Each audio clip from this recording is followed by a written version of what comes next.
সম্মানিত ভিউয়ার্স, আসসালামু আলাইকুম। দেখুন 460 H6M4 একটা মাদারবোর্ড আমার এক ক্লায়েন্ট দিয়েছে অনলাইনে।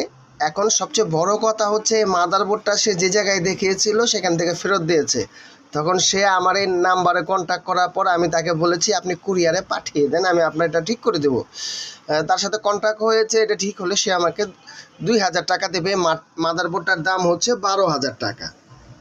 এখন আমার কথা হচ্ছে, আমি আপনাদেরকে এটাই বলতে চাচ্ছি, যারা মনে করেন বিভিন্ন জায়গা থেকে বলেছে মাদারবোর্ডটা ভালো না, তখনই আপনারা আমার সাথে নক করবেন। আর সবচেয়ে বড় কথা, মাদারবোর্ডটাতে যেন কোনো রকমের কোনো মানে এই যে কিছু কিছু জায়গা আছে, এই জায়গাগুলিতে কোনো রকমের যেন কোনো আঘাত না পায়, কোনো সমস্যা যেন না হয়। খুব সুন্দরভাবে গুছিয়ে আপনারা আমাকে একটা বক্সে করে পার্সেলে পাঠিয়ে দেবেন। এটা তো নষ্টই, তারপরে আমার কাছে আসলে আমি এটা ঠিক করে দেওয়ার চেষ্টা করব। স্ক্রিনে নাম্বার রইল।